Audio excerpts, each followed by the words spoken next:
அனைவருக்கும் வணக்கம். இந்த வீடியோவில் நம்ம பார்க்க போகிற போயம் பார்த்தீங்கன்னா போயம் 26 லைஃப் அப்படிங்கிற போயம் பற்றி பார்க்க போகிறோம். இது ஏற்கனவே பழைய சிலபஸில் இருந்ததான், ஸோ புதுசாலாம் இன்க்ளூட் பண்ணல. ரொம்ப இம்பார்ட்டன்ட் போயம். இது வந்து நிறைய கேள்வி வந்திருக்கு. ஸோ ரொம்ப கேர்ஃபுல்லாக படிங்க. ரொம்ப ரொம்ப இம்பார்ட்டன்ட் போயம். ஓகேவா? ஓகே. லைஃப் அப்படிங்கிறதோட ஓவரால் தீம் என்னன்னு பார்த்தீங்கன்னா, வாழ்க்கையை எப்படி வாழணும் அப்படிங்கிறத பற்றி ஃபுல்லாக டிஸ்கிரைப் பண்ணியிருப்பாங்க. ரொம்ப சிம்பிள் போயம் தான், சின்ன போயம் தான், பார்த்தாலே உங்களுக்கு புரியும். Let me but live my life from year to year. என் வாழ்க்கையை என்ன வாழ விடுங்க, வருஷத்துக்கு வருஷம் என்னைய தேசிய வாழ விடுங்க. எப்படி அப்படின்னா, with forward face and unreluctant soul. எப்படின்னா, ஒரு முன்னோக்கிய முகத்துடனும் தயக்கம் இல்லாத ஆத்மாவுடனும் என் வாழ்க்கையை என்ன வாழ விடுங்க. Not hurrying to not turning from the goal. எப்படின்னா, நாட் டேர்னிங் ஃப்ரம் என்னுடைய கோல்லேருந்து நான் திரும்பாமலும், நாட் ஹரிங்னா நான் அவசரப்படாமலும், இலக்கை அடைய விரைந்து செல்லாமல், அதிலிருந்து விலகாமலும், ரொம்ப ஹரிபரியாகவும் என் வாழ்க்கை இருக்கக்கூடாது. அதே சமயம் என் கோலை விட்டும் நான் திரும்பிடக்கூடாது.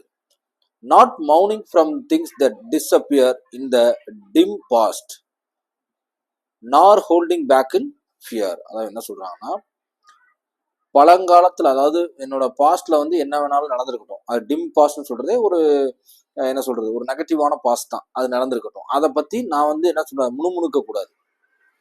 மறைந்து விடும் விஷயங்களுக்கு துயரப்படாமலும், மறைந்து போன காலத்திலிருந்து அஞ்சாமல், அதை நினைச்சு பயப்படாமலும் நான் என்ன செய்யணும், என் வாழ்க்கையை முன்னோக்கி போகணும்.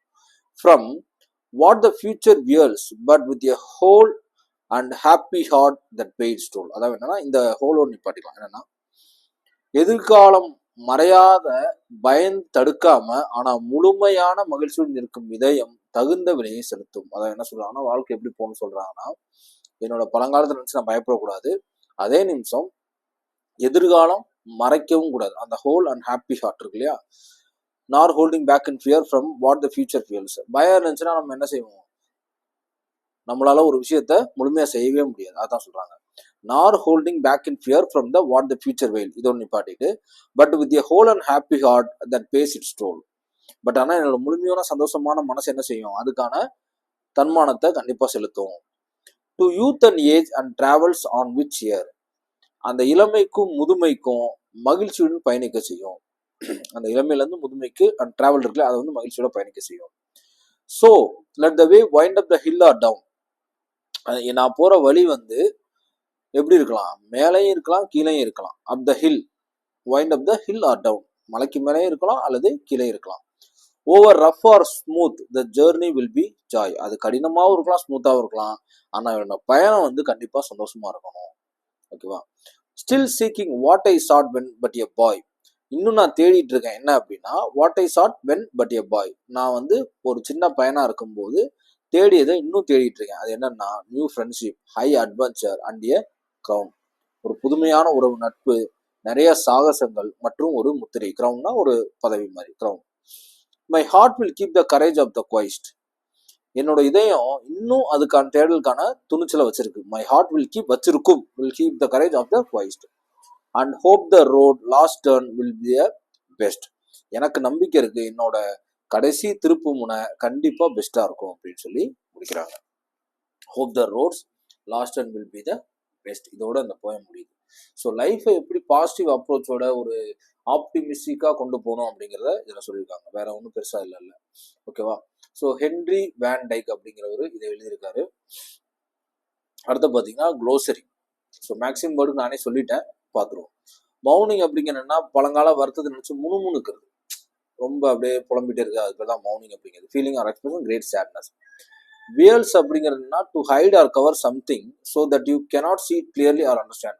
வியல்னா மறைக்கிறது. என்னன்னா, ஒரு விஷயம் வந்து மறைச்சிக்கிட்டே இருக்கும். பாஸ்ட் வந்து முன்னாடி ஃபியூச்சர் நம்ம ஒர்க் பண்ண முடியுமா, முடியாது. ஸோ அதான் சொல்லலாம். க்ரௌனுங்கிறது அப்படி நம்ம ப்ரைஸ் ஆர் பொசிஷன் எப்படி வேணாலும் சொல்லலாம் இது. ஓகேவா? குவெஸ்ட் அப்படிங்கிறது என்னன்னா, a long search for something that is difficult to find. கண்டுபிடிக்க கடினமான ஒன்றிற்கான நீண்ட தேடல், இது பேர் தான் குவெஸ்ட் அப்படிங்கிறது. ஓகேவா? தமிழ்ல, இங்கிலீஷ்ல படிச்சுட்டு தமிழ்ல பண்ணா ஒரு மீனிங் பார்த்துங்க. அன்றுலக்கன் அப்படிங்கிறது தயக்கமற்ற அப்படின்னு சொன்னேன். willing to do something. though this form is uncommon, the poet uses it for emphasis. அது என்ன சொல்லிருக்காங்கன்னா, ஏதாவது செய்ய அன்றுள்ள கண்ணுங்கிறது தயக்கம் பண்றாங்கன்னா கரெக்டான word. Willing to do something, ஏதோ ஒன்று செய்யறதுக்கு, ஏதாவது செய்ய தயாராக இருப்பது. இந்த சொல் வழக்கத்தில் இல்லை, ஆனால் கவிஞர் அதை வலுப்படுத்த பயன்படுத்தியுள்ளார். இது வழக்கத்துல இல்லை அன்றுள்ள கண் அப்படிங்கிறது.